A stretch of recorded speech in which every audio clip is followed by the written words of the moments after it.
guys, welcome back to the Pokemon Sinking Sapphire All-Star Egglocke. In the last episode, we started off our adventures. We have hatched 3 All-Stars, and in today's episode, we are going to be making our way to Rustboro City. That's most likely the most we're going to do. We're not taking on the gym this episode, but we're going to have we should have a handful of new All-Stars being added to the team. But before we do anything, we're going to start this episode off with a quick little team recap. So starting off, we've got Kareem the Pinsir, level 6. I'm all over the place because I'm not used to Hardy Nature. They all have Hardy Nature. I don't even know why I'm showing the natures for this. But with the Hypercutter ability, Rockin' Vice Grip, Bind, and Focus Energy. Then we got Miles the Spinarak, level 5, Swarm ability with Poison Sting and String Shot. And last but not least, we've got Nagini the Snivy, level 5, Overgrow ability, Rockin' Vine Whip, Tackle, and Leer. So, that is our team.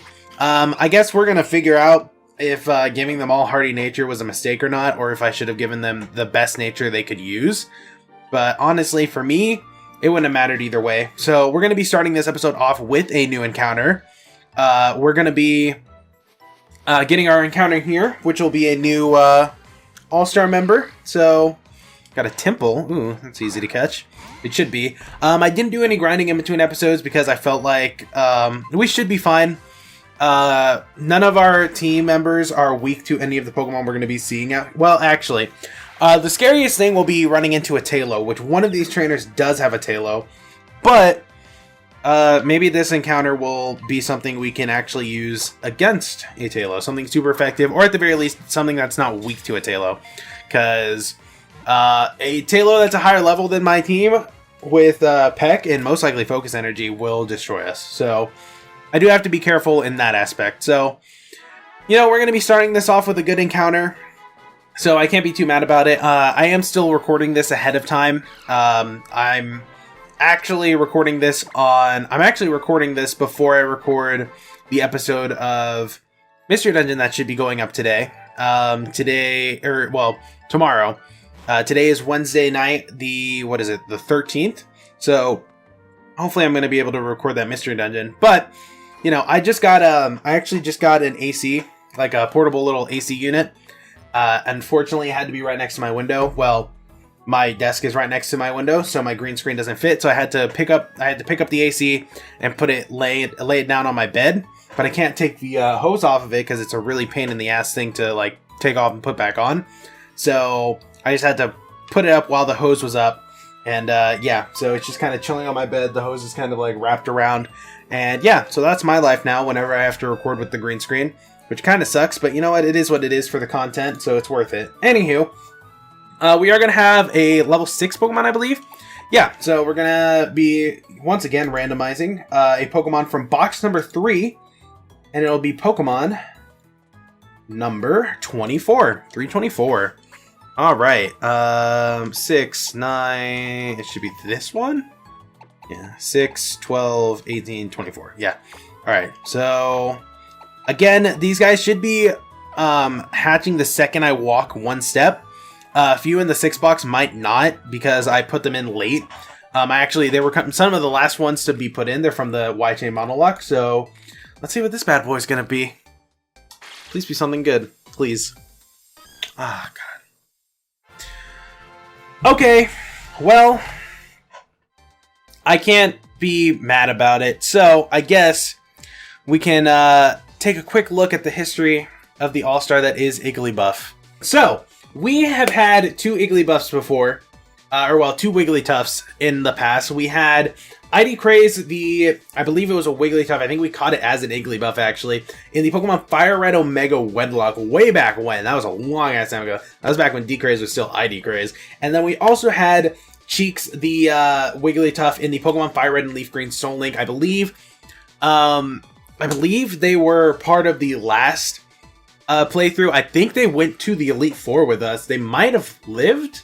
I think they might have lived.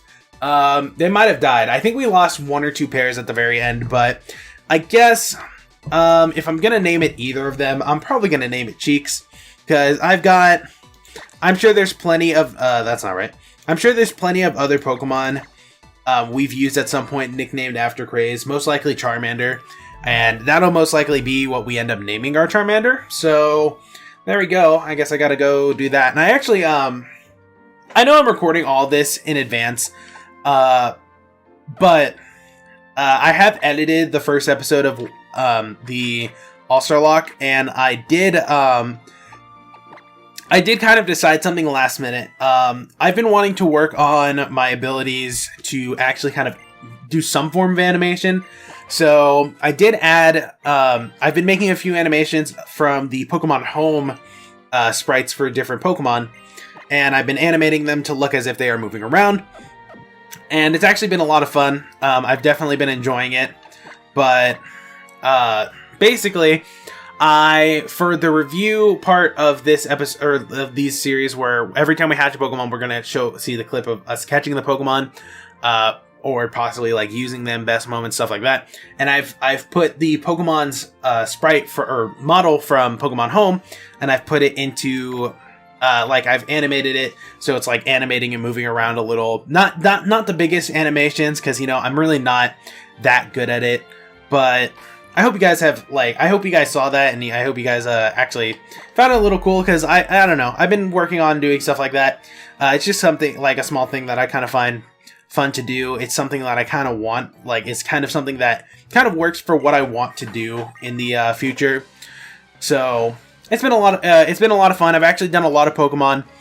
Most of the ones I've been doing are like first forms of different Pokemon. So I have done a few of Pokemon that aren't first form. I've done Probopass, and I think I've done other I've done other evolved forms of Pokemon, but I can't really remember. I know I did Probopass because I was actually really proud of the Probopass one, but I've just kind of been wanting to, animate them. My next plan, honestly, the next step in that would be making them, like drawing them myself and animating them, but for now, working with stuff that's already been made is kind of my go-to. And then the only time I really animate something that I've made myself are for our intros. So, animating them as the best I can. I haven't really done too much animating, so it's been a lot of fun though. I've honestly been enjoying it a lot. So, it's just kind of one of those small things I enjoy doing. I don't really know how to explain it. I just, animation is kind of my focus in life. That's kind of what I figured that I wanted to do. I've actually, since high school, I've gone through kind of a few different things. When I first started, I wanted to do programming and just, basic computer programming, things like that. I took a programming class. It wasn't really that bad. It was actually pretty easy. Sophomore year, I didn't really have the opportunity to do it because I had lost one of my electives. I couldn't do one of my electives because for my school, or at least for my school district, sophomore year or freshman year, you don't take a history class. And then sophomore, junior, and senior year, you take AP European history or world history. Then junior year, you take US or AP US. And then senior, it's government or econ or AP Gov, AP Econ. So I had two electives for freshman year, and that was Spanish and programming. I didn't really have a choice sophomore year because I had to do Spanish. I had to get 2 years of Spanish out of the way. And then junior year, I took AP Computer Programming. And in AP Computer Programming, I kind of realized that programming wasn't what I wanted to do. It was AP Computer Science, but it was programming. That was what we were taught. We were taught programming. We were taught Java. That was what we were taught. I realized in doing that, that was not the thing for me. That is not what I really enjoyed doing all that much. So then it turned into wanting to do like 3D animation and just, specifically 3D animation, making 3D models, stuff like that. So I thought like, well, I wasn't 100% sure on how, oh my god, Miles, you need to go. I wasn't 100% sure on like, if like what kind of 3D animation or just, 3D animation just in general.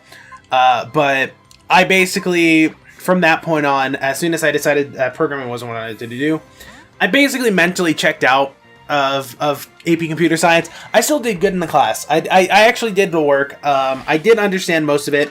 It was just not something that I felt I was going to need in the future. for me personally. And so it's like I took the class, I passed the class. I don't remember, like, I barely remember anything from the class because I decided like that wasn't what I wanted to do. Junior year was a very interesting year for me. I don't know how to explain it.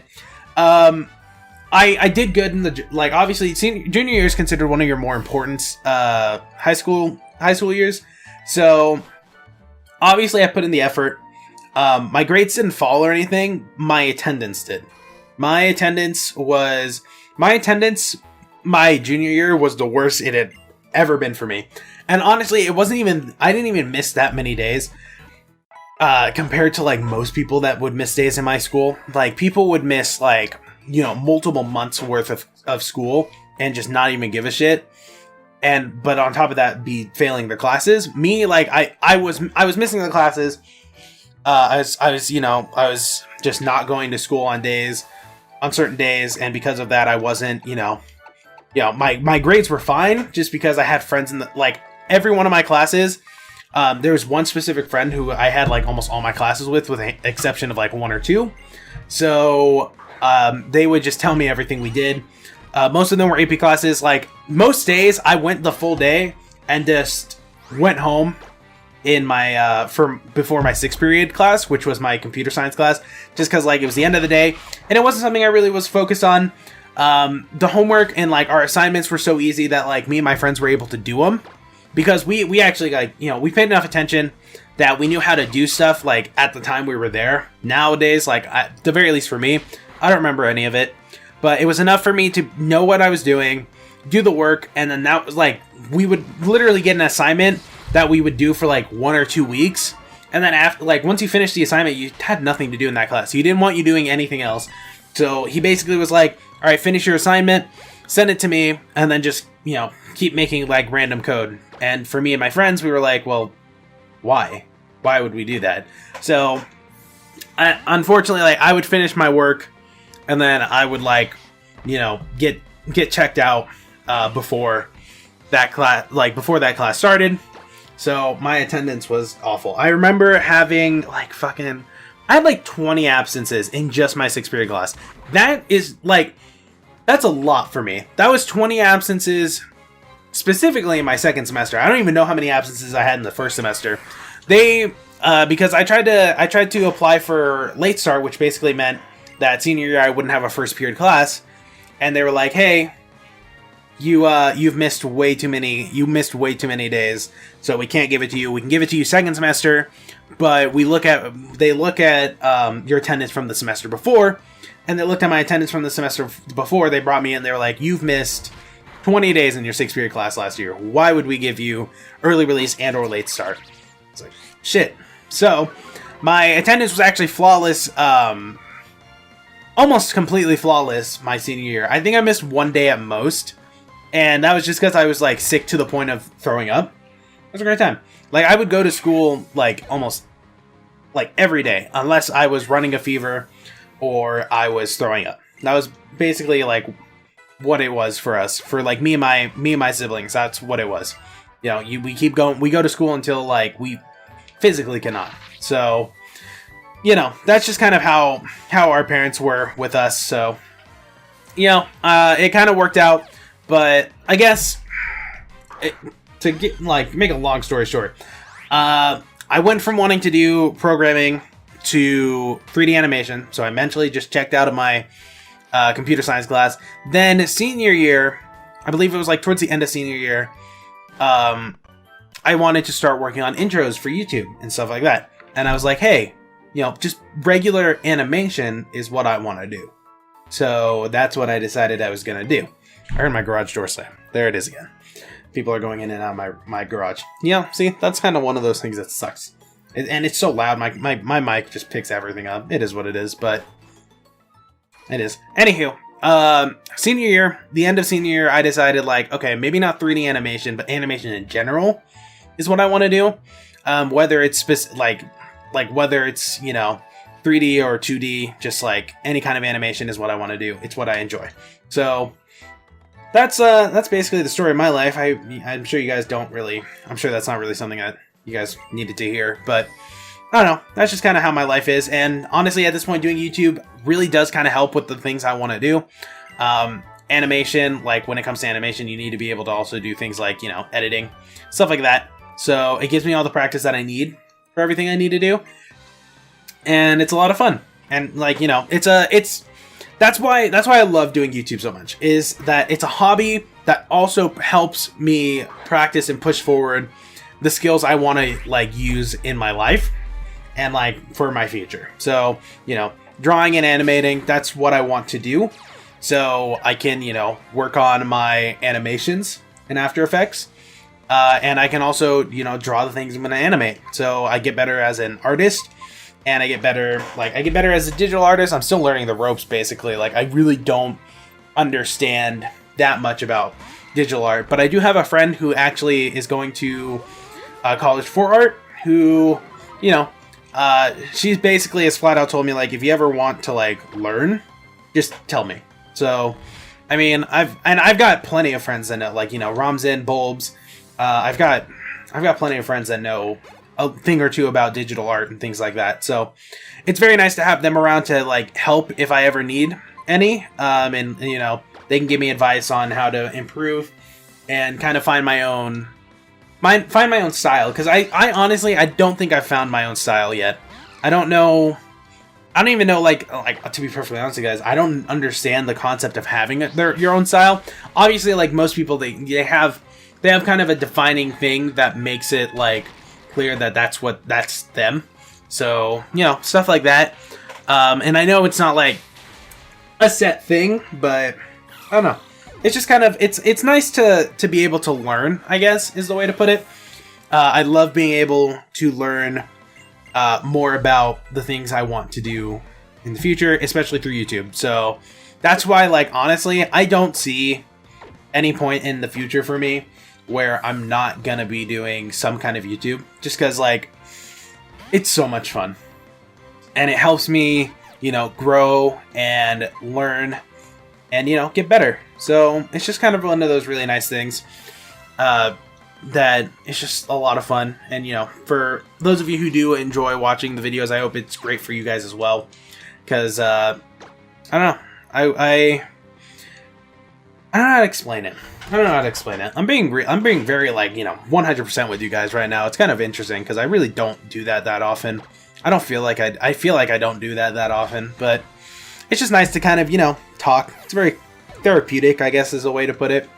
And it's just very nice to be able to, talk to you guys about it and the things I want to do and the things that I enjoy, and the fact that I can use the things that I enjoy to help you guys, like, help with your guys' entertainment, doing YouTube, being able to improve my skills with, like, drawing and animation. It's good entertainment for you guys. I don't remember May's voice. Hey! How's it going, Nick? Have you been using your DexNav and perfecting your sneaking skills? I hope you're already checked out the DexNav's detector mode. It reacts to Pokemon in the area, so it's really handy. Oh boy. What is that? What could that be? Aw. Look, up there! Check them out! Look at those beautiful little Beautifly. I love Beautifly so much.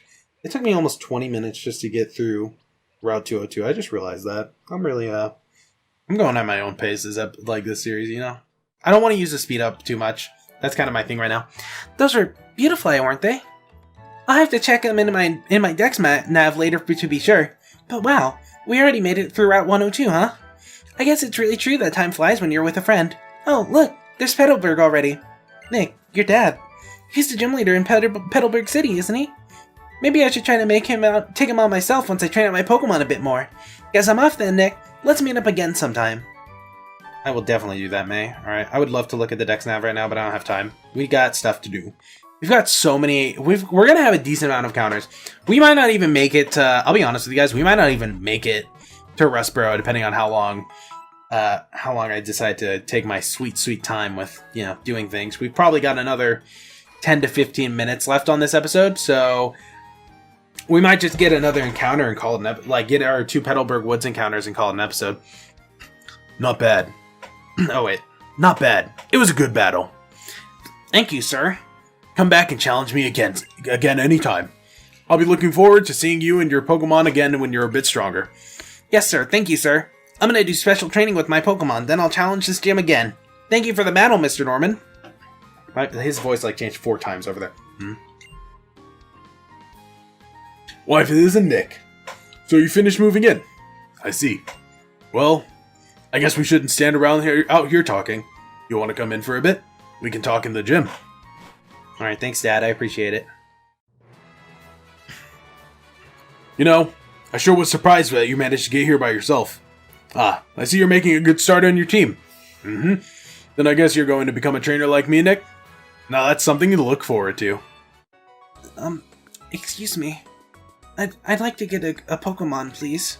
Dude, I love Wally's theme in this game. It's so amazing. Aren't you? You're Wally, right? Yes. I'm supposed to stay with my relatives in Verdant for a while. But I thought I might be lonely by myself, so I wanted to bring a Pokemon with me. But I've never caught a Pokemon by myself. I'm not sure if I can. I see. Nick, you heard all that, right? You go with Wally and make sure that he safely catches a Pokemon. Wally, here. I'll lend you one of my Pokemon. Wally received Zigzagoon. Oh, wow. Your Pokemon, sir? I'll give you a Pokeball too, so go give it your best. Aw. Thank you, Mr. Norman. Nick, you'll come with me, right? Of course I will, Wally. We're best of friends already. Dude, Wally is literally one of the best rivals. And he's not even considered like an actual, proper rival. And it makes me sad. Nick, Pokemon hide in the tall grass like this, don't they? Please stay over there to watch and see if I can catch one properly. Oh. Whoa. I can't believe he manages to get a Ralts, dude. No problem at all. It would take me 12 years to find a Ralts. Wally deserves it, though. It's all for Wally. I also like... What I love that... to promote Gallade's Mega Evolution, they made Wally's Ralts turn into a Gallade in the remake. Like, obviously it was a Gardevoir in the first games, because Gallade didn't exist. But to turn it into a Gallade, and with Gallade getting a Mega Evolution, it's a nice thing to do. And I love it. I love it so much. I don't know, me personally, I can't really choose between Gallade and Gardevoir. Gardevoir was always one of my favorite Pokemon. The Ralts line was always one of my favorites. As soon as I saw Gallade, I was so in love with it, though. Just because the idea of him being a fighting psychic type was, amazing, even though we already had Medicham at that point. But my little peewee brain just didn't understand that, and I was like, oh my god, Ralts turns into a fighting type? That's amazing. I did it. It's my own Pokemon. Wally, I love you. Thanks so much, Nick. Let's head back to the gym. Alright. Welcome back. So did it go well? Yes, it did. Thank you. Let me give you back your Pokemon, sir. And you, Nick. Thank you so much for coming with me. It was all thanks to you that I was able to catch Ralts. My very own Ralts. I'll always treasure it. Oh, I know. It's not much of a thank you, but Nick, will you let me see your Pokénav Plus for a second? Okay, that and there. While you updated my Pokénav Plus, the PlayNav feature is now available. I read in a book how you can use the PlayNav to take care of your Pokemon and train them. And there even supposed to be this thing called the PSS where you can meet up with other trainers and battle friends and more. I've wanted to have my own Pokemon for so long and do all those kinds of things together. So I've had all these kinds of apps installed on my Pokénav Plus for ages. Embarrassing, huh? I'm going to try my best together with Ralts. Wait, you do your best too, Nick. Oh, but my mom's waiting for me. I've got to get going. I hope you will meet again, Nick. And you too, Mr. Norman. Wally, I absolutely adore everything you choose to be. That boy will be worth keeping an eye on. But for now, Nick, if you want to become as strong a trainer, listen to my advice. I accidentally slowed down my game for a second. First, head to Rushboro City, which lies beyond this town. There you should challenge the gym leader, Roxanne. After her, go on to the other Pokemon gyms and defeat their leaders as well. Collect badges from them, understand? Of course, I'm a gym leader too. So I'm sure we'll battle one day. But that will only be when you've become stronger, Nick. Alright, Dad, I'm glad that you think that I'm a failure and not strong enough to take care of myself right now. I very much appreciate it. So, I think what we're going to do for this episode is we are just going to get our encounters and then we're going to call it an episode. So, we're going to get these 2 encounters. We're going to hatch our all-stars. We're going to check them out. And then we're going to call it an episode. This episode was a little more of a little bit of a shorter one. Not too much to do. We actually spent a lot of time on Route 2. That was a lot more time on Route 102 than I was expecting. But again, I'm trying not to speed up in this game. Just because, to be perfectly honest with you guys, Oros, like, everything, like, is so much such a faster pace in Oros than it is in, like, X and Y or Sun and Moon. So, like, I can play through them, because, like, I was always thinking, like, back to Rising Ruby, I was like, why didn't I speed up? Because, like, when I was playing through Umber Moon, I was like, this is so slow, how did I not speed up? And it's because in Rising Ruby, and Sinking Sapphire, and just Oros in general, it's fast-paced enough that you don't have to speed up. Like, you really don't. But with like, X and Y, or with Sun and Moon, you do, because they're slow-paced, they're slower, just in general with how things go. So, I don't know. I don't know if that's just me, but X and Y definitely feels like slow pace to the point of where if you don't use speed up, like, it feels like you're going to be here forever. So, I don't know. Maybe that's just me, though. I accidentally slowed it down again. Right, I'm going to try to avoid this rich boy just because I kind of want to fight him. I want to fight him when I have a full, like, more of a team. And, oh, a Slurpuff. Hi, Slurpuff. We've never used a Slurpuff on the channel. Or Swirlix. That's who you are. I forgot. Sorry. I apologize, Swirlix. But we haven't really used many Gen 6 Pokemon in general in this on the channel in general, honestly. So, it's kind of interesting. Well, let's just get these encounters and then we'll oh my god, that's awful. Dude, I wish the elemental monkeys had been designed better, because especially more specifically their final evolutions, because their first forms are fine for, you know, for the purpose they serve. Their final evolutions are god awful. Simisage probably looks the best, but Simisage could even look better. And then, like, Simipour, awful, just dreadful. Simisear, a little kind of, like, I don't know, creepy, I guess is the way to put it. He's definitely creepy looking. This Panpour is actually very high leveled for us, so this next Pokemon we're going to catch is going to be a little higher leveled. That might mean I have to grind, honestly, depending on, like, what's going to happen here, because this thing's just leering and scratching, and I don't really feel comfortable with it. But I refuse to run away from it, and I refuse to lose an encounter because of it. Look at that. You swallowed it. Cream swallowed it, so Cream should be fine. I'm going to go for a Seismic Toss, just because Seismic Toss is only going to do 8 damage. So you're going to live. Yeah, exactly. If he didn't live, if he only had 8 HP, he would not be in the green. So I don't know what I'm thinking. All right, let's go for a Pokeball. Honestly, there's no reason for this. Oh, that was a lucky capture, or that was a critical capture.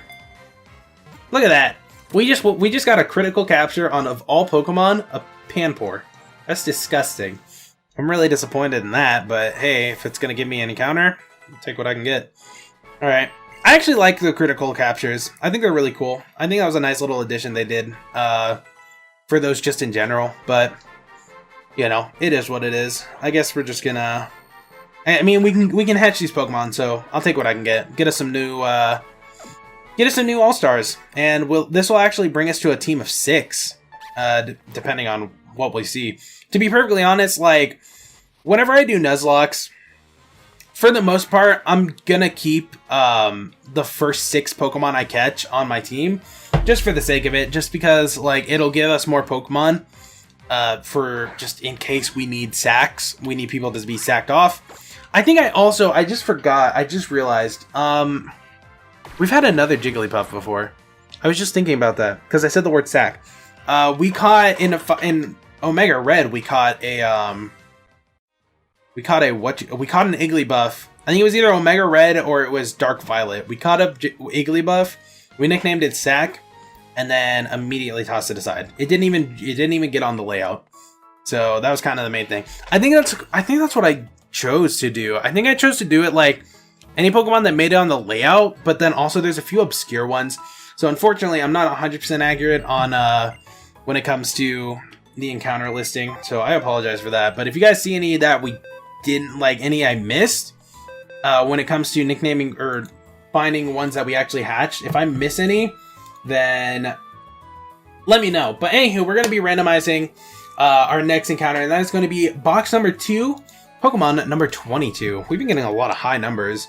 So number 2, if this is 24, 23, 22. All right, so this is going to be a level 8 Azurill, and then the other one's a level 9 Pampor. So I'm gonna hatch the first one first before we do anything. So let's just get that, get my little list open, and see what we get. So please be a good encounter. Please be something good. Something that can help us against Roxanne, because just a Snivy is not going to cut it. I mean, that kind of works. I'll take it. So I guess in that case, we should be checking out the history of this All-Star Tynamo. So we've only actually had one Tynamo before. It was in the Pokemon Blaze Black Egglocke. Its name was Nemeshef. I think that's what it was called. Or I think that's how you're supposed to pronounce it. I remember he was actually a good member of the team until he inevitably fell against, I believe it was Bryson. I think it's supposed to be all lowercases, but we're just going to do it. We're going to do it uppercase just because for the sake of it. So that's going to be a level 8 Pokemon. That's not too bad. It could be useful in the gym, especially because he's got Levitate, so he doesn't have any weaknesses. That's like the best part of Tynamo. Tynamo doesn't have any super effective weaknesses because of Levitate. So he's going to be a great member of the team regardless. And if Roxanne does have the Archon, which I believe she does, then he'll be useful against it, except it is going to have Rock Tomb, so we're just going to have to hope that a Charge Beam or a Spark will kill it. Depending on if he learns any new moves. I think those are literally the only moves it learns as a Tynamo. So, anywho, we're going to be randomizing once again. We're going to be going into box number 5, Pokemon number 19, 519. All right. So it's you. There you are. All right. Let's see what this one is. Please also, again, be something that could be useful against Roxanne, because right now I'm not 100% confident, but we're going to have 3 more encounters before we take on Roxanne. So next episode, that'll probably be next episode. And then the episode after that will be, actually fighting Roxanne, but I want to get all these encounters, out of the way before we take her on. That works out. That actually works out. That is a Pumpkaboo. I will take it. And with that, I guess we will check the history of the All-Star Pumpkaboo. We've actually only had one Pumpkaboo before. We have a lot of Pokemon that we only used once before. To be perfectly honest with you guys, there's a lot of Pokemon that just only ever got used once, or only ever got caught in general once. But it is Jack the Pumpkaboo / Gorgeist from the Pokemon Gaia Nuzlocke 2. If you guys don't remember, we did do another Pokemon Gaia Nuzlocke before it was fully completed. This is from the completed one with the lovely intro that I, fun fact, took a lot of pride in. But I believe he almost made it to the end. I think he might have been one of the ones that died against the last gym leader. I think it was a ground type gym leader, and he just kind of wrecked our shit. To be perfectly honest with you guys. But that is going to be our next All-Star. So we've got a full team of 6. We've got a pretty good team. I definitely think that Nagini, Nemeshef, and Jack are going to be very useful against Roxanne. They're going to definitely be very useful. If Jack can learn a grass type move, that would be awesome. But I guess I'm going to level them up, and then I'm probably going to grind a little. I'm probably going to get everyone grinded up to level 10 or 11. And I guess for that, we're going to just call it an episode here, guys. So. Thank you all so much for watching. I'm enjoying this series so much so far. This is literally only the second episode I've recorded, but it's been so much fun so far. I do have to go record Mystery Dungeon though, so we actually have an episode. But thank you all so much for watching, you guys. I really hope you guys are enjoying this series. Again, I'm probably not gonna see much of the feedback for a hot minute. I don't know how far in advance I'm gonna be recording this. this series is should be starting hopefully either just before or just after my break ends. So hopefully you guys are going to enjoy it. I'm probably recording at least a week's worth in advance. I don't know if Friday's episode of YJ Monologue is going to, be the finale or not. We did just, you guys have probably already seen it by now. We did lose Sting, so that was the last episode I recorded. We just got to the Elite Four. Sting died in Victory Road against a double team, a double battle of a Luxray and a Scrafty. There was absolutely nothing that I could have done. Somebody was going to die there. The Scrafty had Head Smash, and it was also Moxie. So the fact that Zapdos, Zeus actually managed to live a Moxied, like a +1 Head Smash from a Scrafty. So that's definitely great. That definitely worked out for us, but like Sting is gone. That's kind of one of our bulkier boys, and that's kind of our go-to. He was our go-to Mega. Unfortunately, now our only Mega is probably going to end up being Alan, unless I switch Alan out. I still haven't decided what I'm going to do. I've been doing the grinding. I've grinded up most of the Pokemon I have as options. So I could either keep Alan, or I could switch Alan out for Remus the Alakazam. But if I'm going to switch anybody out, it's going to be Alan, just because, I need most of those Pokemon in my team. So, it is what it is. But hopefully, Y-Chain Monologue has ended at least by Wednesday or by Monday, which means that this episode will either go up Wednesday or Friday, depending on how I'm feeling for this series to start. I kind of want this series to go back to getting us to 5 videos a week. So having this Monday, Wednesday, Friday, and then Tuesday, Thursday for Mystery Dungeon as we continue through Mystery Dungeon. On top of that, also having Thursday, Friday uploads for Soul Link. So at least two times a week, we're going to have 2 videos up. Anywho, all rambling aside, I'm going to end it here, you guys. Thank you all so much for watching. If you guys enjoyed, make sure you do smash that like button. If you want to see more, make sure you subscribe and get deposited right into that PC party. Share with friends, follow on Twitter, PCBloodMaster, join the Discord, link is down below. If you guys enjoyed, leave a like, comment, subscribe. I'm PCBloodMaster, and I'll see you guys next time.